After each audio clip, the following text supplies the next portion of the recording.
No me tomará mucho tiempo, pero hay dos cosas maravillosas que quiero decirte esta mañana. Escucha esto. La resurrección de Jesús es un acontecimiento revolucionario en la historia de las religiones.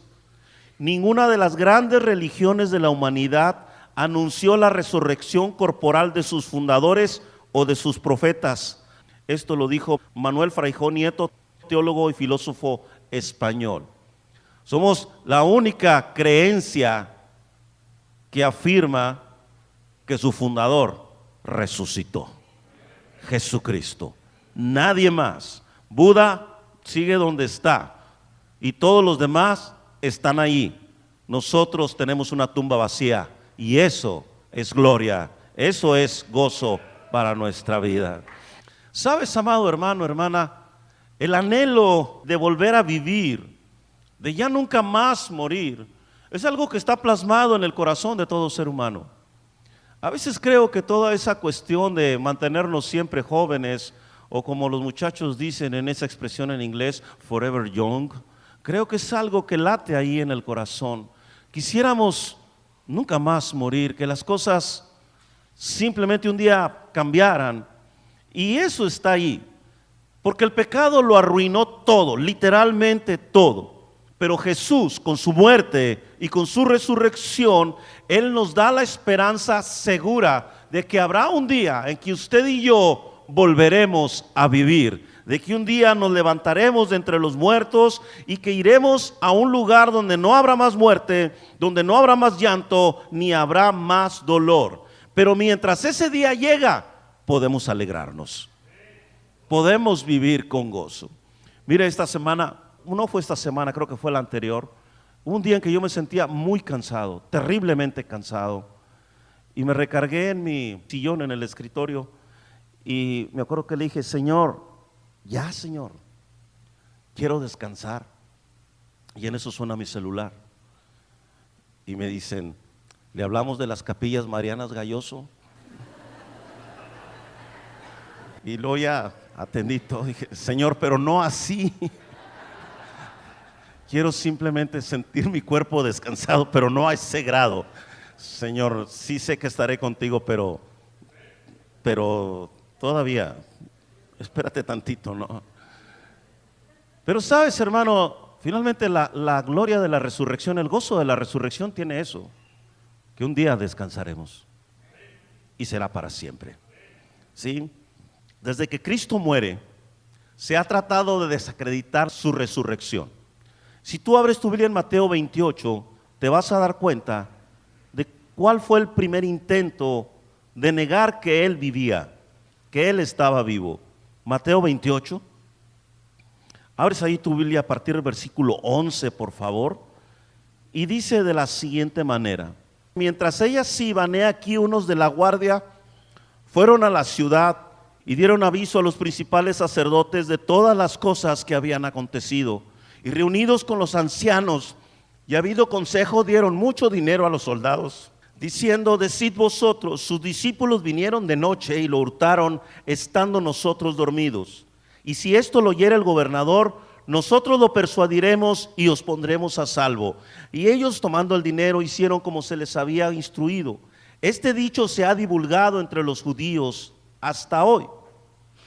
Si tú te detienes un momento y te pones a pensar en lo ridículo que es esta farsa, porque decir: vinieron los discípulos y se llevaron su cuerpo, ¿sabes lo que implicaba? Que tuvieron que haber derrotado a la guardia romana que estaba vigilando la tumba de Jesús. Eso tuvo que haber pasado. Y sabes que los discípulos estaban acobardados, estaban escondidos, estaban ellos por temor a las autoridades romanas y por temor a los judíos, estaban en no sé dónde. Y dudo mucho que de repente alguien se hubiera levantado y les hubiera motivado y les hubiera dado alguna predicación motivacional como las de ahora y les hubiera dicho: sí, vamos, vayamos por el cuerpo, derrotemos a los romanos, vamos a darles de golpes a los soldados romanos y movemos la piedra y nos traemos su cuerpo para que todos digan que sí resucitó. ¿Sabes qué? Eso es totalmente ridículo. No tuvieron ni el valor de estar con Jesús al pie de la cruz más que Juan, menos, hermanos, de un momento a otro iban a tener el valor de, como decimos en México, de ponerles unas patadas a los soldados romanos. No había manera. ¿Sabes que hay una teoría que se llama la teoría del desmayo? Esta teoría dice que Jesús no murió en la cruz, que Jesús se desmayó. Y escucha, se desmayó y estando en la tumba, de alguna manera se recuperó, movió la piedra y salió de la tumba. Hágame usted el favor. Se recuperó de todo lo que le hicieron los romanos. Los romanos lo flagelaron. Y esto es tremendo. Yo lo expliqué el viernes en el culto. Su cuerpo quedó destrozado. ¿Y me vas a decir que se recuperó? ¿Y que luego tuvo la fuerza para mover la piedra? Por favor, hermanos. Y obviamente hay más teorías que tratan de afirmar o de decir que Jesús no estaba muerto. Hermano, eso es imposible. Los soldados romanos, déjame decirte que ellos eran profesionales en lo que hacían. Y si dijeron que estaba muerto, estaba muerto. Eso no se les pasaba. Eso no era algo, hermano, que pudieran decir ellos, es que pensamos que a lo mejor no. Eran profesionales en lo que hacían, como muchos de ustedes son profesionales en lo que hacen. Jesús en verdad murió y fue puesto en una tumba. Por eso Marcos 16 del 1 al 3 nos muestra unas mujeres que van a ungir el cuerpo del Señor Jesús. Ahora déjame explicarte esto de ungir el cuerpo. Cuando Jesús muere en la cruz y Él es bajado de la cruz, dice la Escritura que Nicodemo aportó ahí algo, eran aproximadamente 30 kilos de especias aromáticas para envolver el cuerpo del Señor Jesús. Yo quiero que veas que esto era rápido, es decir, se acercaba el día de reposo, había que poner a Jesús rápido en una tumba, entonces todo lo que se hizo rápido, y en la costumbre eran las mujeres las que lo hacían, por eso tú las ves muy de mañana que van a poner especies aromáticas, no a embalsamar el cuerpo. Los judíos no embalsamaban los cuerpos de sus muertos, los ungían con especies aromáticas para combatir el hedor que el cuerpo muerto despedía. Y esto es lo que van a hacer las mujeres muy temprano por la mañana, el primer día de la semana. Marcos 16, del 1 al 3. Cuando pasó el día de reposo, María Magdalena, María la madre de Jacobo y Salomé compraron especies aromáticas para ir a ungirle. Y muy de mañana, el primer día de la semana, vinieron al sepulcro ya salido el sol. Pero decían entre sí, ¿quién nos removerá la piedra de la entrada del sepulcro? Detente hasta ahí. ¿Quién nos removerá la piedra? ¿Sabes, hermano, que la última cosa que ellas estaban esperando que sucediera era que la tumba estuviera vacía? Hermano, y esto llama mucho mi atención porque Jesús a sus discípulos y las mujeres que le seguían debieron haberlo sabido, es una opinión personal, de que Él iba a resucitar. Y resultó, hermanos, que cuando ellas llegan, y si tú lees los evangelios, me refiero a Mateo, Marcos, Lucas y Juan, todos narran la resurrección de Jesús, te vas a dar cuenta que llegas a una conclusión, que ellas se asustan. Marcos lo dice, Lucas también dice que se asustan las mujeres cuando ven que la piedra está removida, cuando ven a unos ángeles que les hablan. Ahora, hermano, ¿qué sentiría usted con las siguientes palabras? Mira lo que dice Mateo 28:6. No está aquí, pues ha resucitado. Marcos 16:6 dice, ha resucitado, no está aquí. Y Lucas 24:5 dice, ¿por qué buscáis entre los muertos al que vive? ¿Puedes imaginarte la cara de las mujeres? La sorpresa, la noticia, que les digan, no está aquí, la piedra se removió. Puedes mirar hacia adentro y lo único que vas a ver es las sábanas con las que él fue envuelto. Allí va a estar. Pero sabes una cosa, él no está allí. Me gusta lo que dice Max Lucado en su libro Todavía remueve piedras. Dice, la piedra no se removió para que Jesús saliera, sino era para que ellas pudieran mirar adentro y supieran que estaba vacía. O sea, una piedra no lo iba a detener. Sabes, amado hermano, Toda nuestra fe descansa sobre esta verdad. Esa verdad que dice, ha resucitado, Él vive. En el griego es egeiro, que viene de egerte. Ha resucitado, Él vive. Si eso no es cierto, hermano, dice la Escritura que aún estamos perdidos, que estamos en nuestros pecados, que somos los más dignos de que se nos tenga lástima. 1 Corintios 15:19 eso dice. Pero Él resucitó. Primicias de los que durmieron es hecho. Y si es verdad, y lo es, entonces estamos perdonados, tenemos vida eterna, la muerte no es el final, toda tragedia se convierte en victoria. Y aunque un día usted y yo vamos a morir, un día nos levantaremos con poder de entre los muertos, para nunca más, escuche, para nunca más volver a morir. ¿No le parece eso glorioso? Cortesía de la resurrección de Jesucristo. Bendito sea nuestro Dios. Quiero, hermano, tocar un punto sobre los caminantes de Emaús, del que vamos a aprender mucho. Porque ¿sabes qué? Los caminantes de Emaús son la viva estampa de la derrota y de la decepción. Es que mira, hermano, si tú revisas, ninguno de ellos, ninguno de los discípulos tuvo un diálogo con el otro de decir, oye, ya es el tercer día, ya va a resucitar. Oye, hay que levantarnos temprano mañana porque Jesús va a venir de entre los muertos. Nadie está hablando de eso. Pareciera que lo olvidaron, pareciera que esa verdad nunca penetró su vida. Y sabes, amado hermano, yo tengo la impresión de que hay verdades bíblicas que todavía no nos atraviesan el corazón. Y necesitamos permitir que esas verdades traspasen nuestra vida. Mira, las escenas bíblicas antes de la resurrección son realmente tristes. La que leímos en Marcos 16. Si tú te imaginas a esas mujeres caminando, mire, personalmente yo me las imagino caminando, y aunque usted no lo crea, y sin hablar. Yo creo que no van hablando nada. Están tan tristes que ni siquiera tienen el ánimo de conversar la una con la otra, sino que todas iban pensando, ¿quién nos removerá la piedra? Es decir, todavía hay demasiada tristeza en el corazón, todavía hay demasiado dolor. Jesús, aquel hombre a quien amaron, aquel hombre que significó todo para ellas, estaba muerto. Pero también en Juan capítulo 20, en el versículo 11, tú ves a María Magdalena que llora en la tumba de Jesús. Y cuando tú lees toda la narración, te topas con esto, que ella piensa que se han llevado el cuerpo de Jesús y no sabe dónde lo han puesto. Ella tampoco está consciente de que Jesús ha resucitado.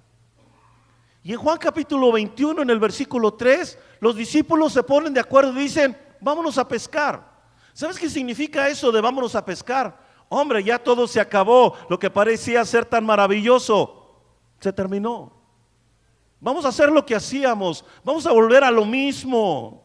Y entonces, hermanos, a todos sus seguidores les resultaba difícil creer que Jesús estaba vivo.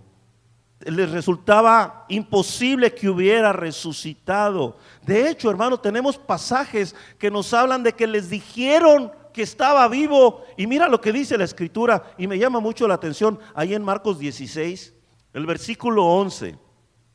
Ellos, cuando oyeron que vivía y que había sido visto por ella, ¿cuál es la frase que aparece ahí? No lo creyeron.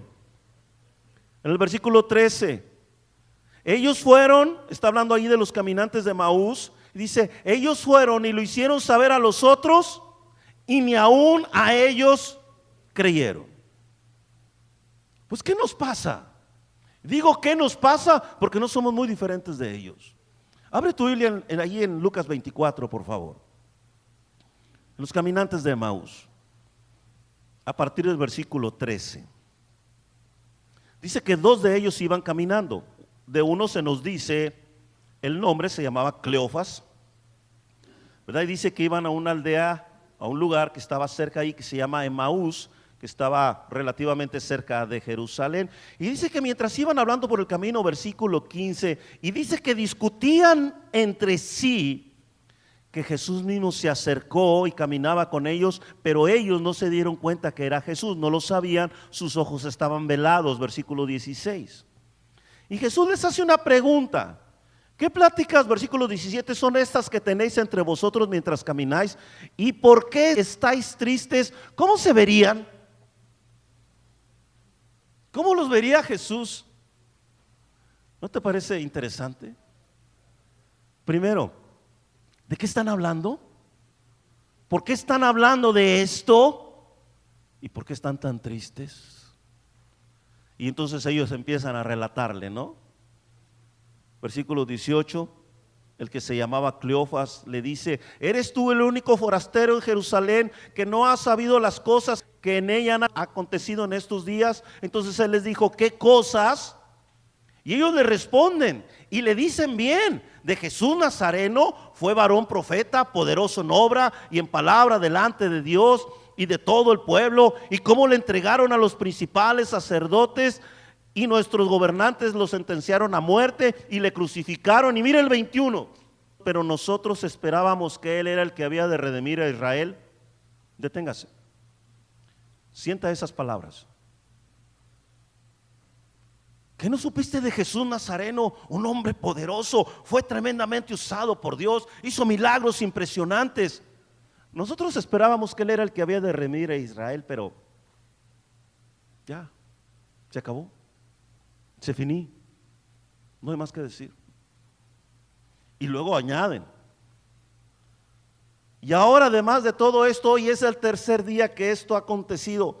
O sea, ni siquiera les hacía clic. O sea, ya es el tercer día y Jesús les había dicho: al tercer día resucitaré. Pero no hacía clic, no era verdad en su corazón lo que él les había dicho, no había traspasado su vida. Y luego 22, hermano, aunque también, y eso tómelo como duda, aunque también nos han asombrado unas mujeres de entre nosotros, las que antes del día fueron al sepulcro, y como no hallaron su cuerpo, vinieron diciendo que también habían visto visión de ángeles que dijeron que él vive. ¿Sabes cómo me suena esto? Aunque también salieron allí unas mujeres, pues vinieron diciendo que vieron unos ángeles y que él vive. Hermano, piensa por un momento en todo esto y te vas a dar cuenta, repito, que no somos muy diferentes de ellos.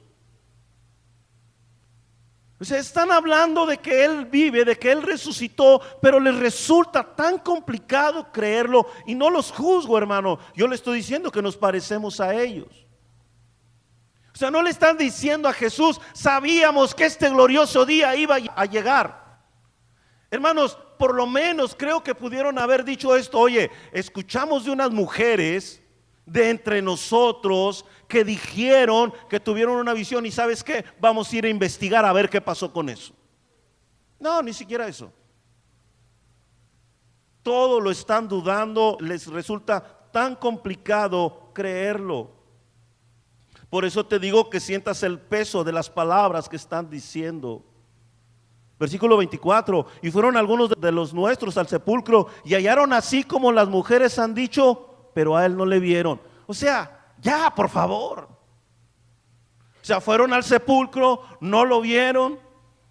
O sea, ¿qué más querían ver? ¿Qué más querían tener en la mano? Y eso es lo que yo te pregunto también en esta mañana. ¿Qué estás esperando para creer? ¿Por qué te resulta tan complicado entender que realmente Él está contigo, que realmente Él va a bendecirte, que realmente Él escucha, que realmente Él tiene buenas noticias para ti? ¿Por qué te resulta tan difícil creer que si por alguna razón perdieras la vida, estarías presente con el Señor inmediatamente? Que para nosotros la peor tragedia es nuestro mejor canto de alabanza al Señor. ¿Por qué cuestionar a Dios acerca de lo que permite cuando Él tiene todo bajo control? Créeme que si pudo derrotar a la muerte, eso me dice que Él tiene el dominio y el control absolutamente sobre todo. Dice en Hebreos que fue y le quitó las llaves al que tenía la muerte, para que tú y yo ya no tuviéramos temor de la muerte. ¿Por qué somos tan necios a veces? ¿Cuántas promesas tenemos en su palabra? Y Él constantemente nos las dice, Él constantemente nos las recuerda. Los predicadores que han venido a este lugar, los hermanos que te comparten en tu grupo de estudio, lo que tú lees en la Biblia, hermano, necesitamos volver a creer. Y necesitamos en verdad, hermano, tomar en serio lo que se nos ha dicho.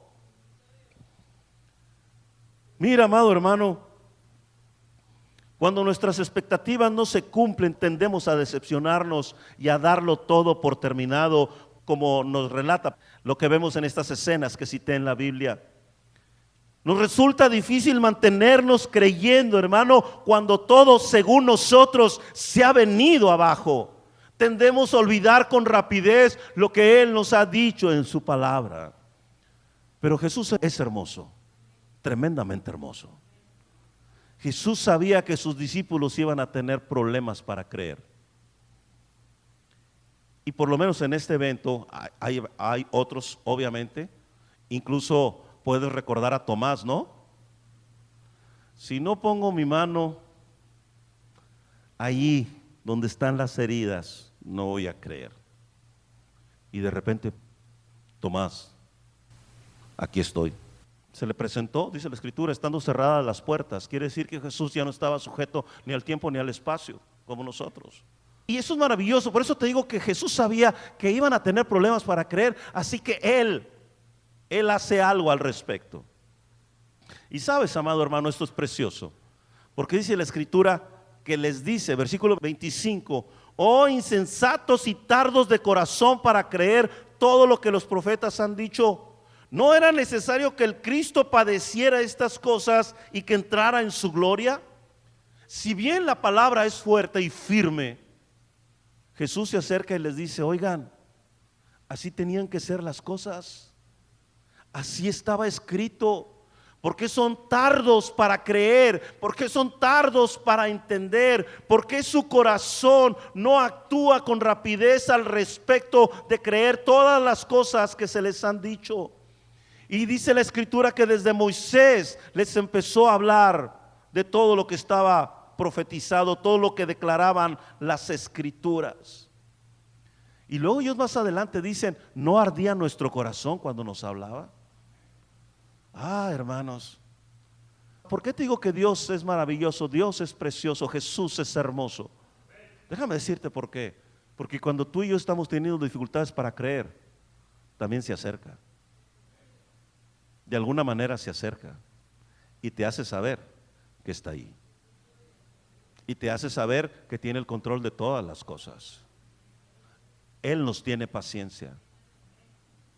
A veces será un pasaje bíblico en el cual tú literalmente sentiste que Él te habló. Esa es la expresión que usamos, la cual es correcta. Y sabes, hermano, en ocasiones será un canto que repentinamente escuchas y algo Dios te dice a través de ello. En otras ocasiones será un sueño, pero siempre el Señor sabe que batallaremos para creer y Él se da el tiempo para acercarse y hacernos saber que podemos confiar, que podemos creer, que lo que Él nos ha dicho es cierto. Y demos gracias a Dios por ello. Amado hermano, la resurrección de Jesús, entre otras muchas cosas, me dice que puedo creer en todo lo que se nos dejó escrito en su palabra. Y eso debe darnos paz. Que este libro es confiable. Que este libro que siempre ha estado bajo ataque es verdad. Y aquí está nuestra fe y aquí está la gran revelación de Dios. Como lo he dicho antes, el que no entendamos algunas de las cosas que están ahí no quiere decir que la Biblia esté mal. Quiere decir que a mí me falta entender, que a mí me falta comprender. Que las aparentes contradicciones son un desafío a nuestro entendimiento. Claro, si tú entras a Google y le pones contradicciones de la Biblia, te va a sacar como 20 o más. Pero a veces lo que la gente no sabe es que todas esas contradicciones, también hay otra página que explica que no son contradicciones. Pero obviamente los detractores de la Biblia van a tomar nada más lo que les convenga, ¿verdad? Pero ahí está. Pero el punto más allá de eso, hermano, es lo que el Espíritu Santo te dice a ti y a mí acerca de la palabra de Dios. La resurrección me dice, hermano, sí que puedo creer en ella, que cada promesa, cada verdad que está allí es real y es confiable. El Señor cumplirá lo que ha dicho aquí. Si Él dijo que va a volver, Él va a volver. Si Él dijo, sorbida es la muerte en victoria, ¿dónde está, oh muerte, tu aguijón? ¿Y dónde, oh sepulcro, tu victoria? Eso es verdad. Es la declaración bíblica de que la muerte ha sido derrotada. Que tú y yo, hermano, vemos la muerte como el puente, como el paso para abrir los ojos y estar de frente a Jesucristo, nuestro Señor y nuestro Salvador, y viviremos para siempre con Él. Volveremos a vivir, los moradores del polvo nos levantaremos para nunca más morir, y entonces podemos alegrarnos, podemos llenarnos de gozo, hermano. Esto y más tiene la resurrección de Jesús para nosotros.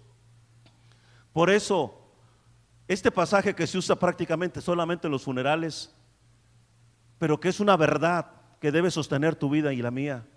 Juan 11:25. Yo soy la resurrección y la vida. El que cree en mí, aunque esté muerto, vivirá. Otra vez, todo eso es posible por la resurrección de Jesús. El punto, hermano, no es esperar una vida perfecta aquí, porque no existe.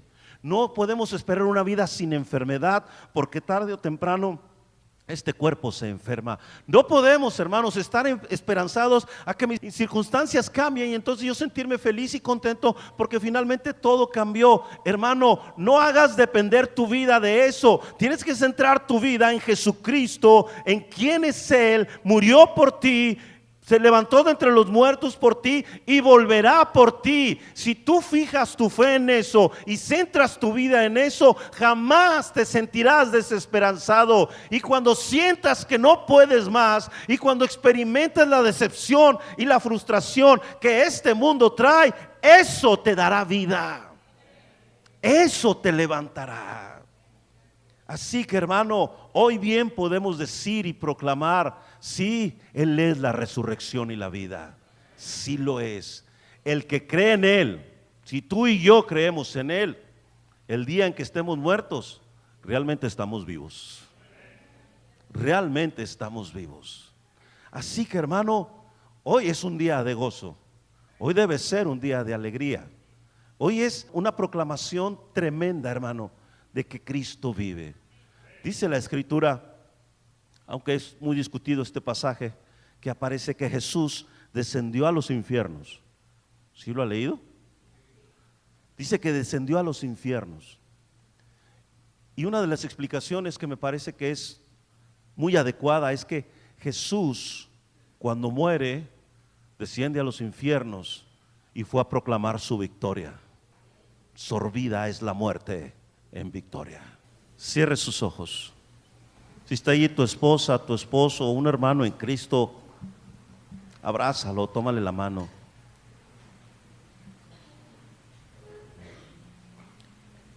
Y simplemente díganle, proclámenlo: Él ha resucitado. Nuestra familia tiene esperanza.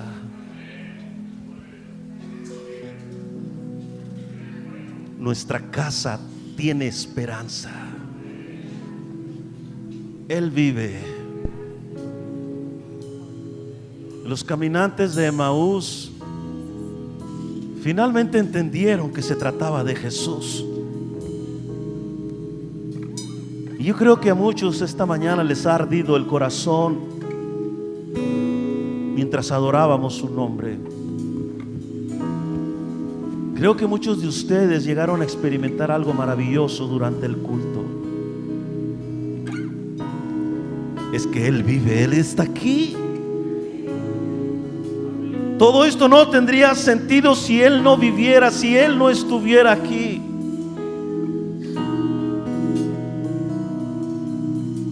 Créeme, hermano, que nada de lo que hacemos Ni siquiera el hecho de que Cristo hubiera muerto, si Él no hubiera resucitado, no tendría sentido. La obra está plena, está consumada, la obra es perfecta, es suficiente. Y sabes una cosa, no se trata de poder explicar todos los que rodea la resurrección de Cristo, porque siempre habrá algo que quizás se nos dificulte entender. Se trata de creer. Se trata de plantarse en esa verdad y de decir: creo en Jesús, creo que Él murió por mí, creo que Él se levantó de entre los muertos, creo que un día volverá y me llevará a su lugar, creo que yo me levantaré de entre los muertos por el poder del Espíritu Santo. Es un asunto de fe. Él vive. Cuando Satanás creía, cuando todo el infierno celebraba que habían vencido al Salvador, cuando lo vieron deshecho en esa cruz y diciendo: Elí, Elí, lama sabactani, Dios mío, ¿por qué me has desamparado? El infierno aplaudía, el infierno celebraba, pero lo que no sabían es que su más terrible derrota estaba por suceder, que serían expuestos públicamente en la cruz, que serían públicamente expuestos y que nunca más volverían a tener ese poder sobre nosotros, porque hay un nombre que es sobre todo nombre, y ante ese nombre se debe doblar toda rodilla de los que están en el cielo, en la tierra y debajo de la tierra, y llegará un día en que toda lengua confiese que Jesús es el Señor. Él vive.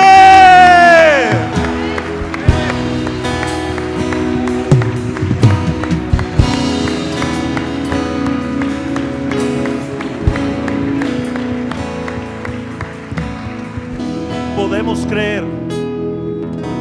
Sus promesas son verdad. Su palabra es la verdad. Podemos creer. Todo lo que nos ha dicho es cierto. Él lo cumplirá. Él lo hará. Él es fiel. Él tiene un lugar para ti, para mí. Un precioso lugar para cuando no estemos aquí. Realmente ha perdonado tus pecados. Realmente ha escrito tu nombre en el libro de la vida. Realmente Él tiene el poder para sanar, y aún te fortalece en medio de la enfermedad mientras esta llega. Pero no dejes de creer.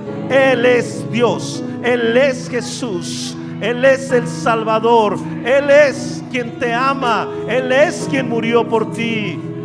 Él es todo para nosotros. Gracias, Señor. Gracias, Jesús.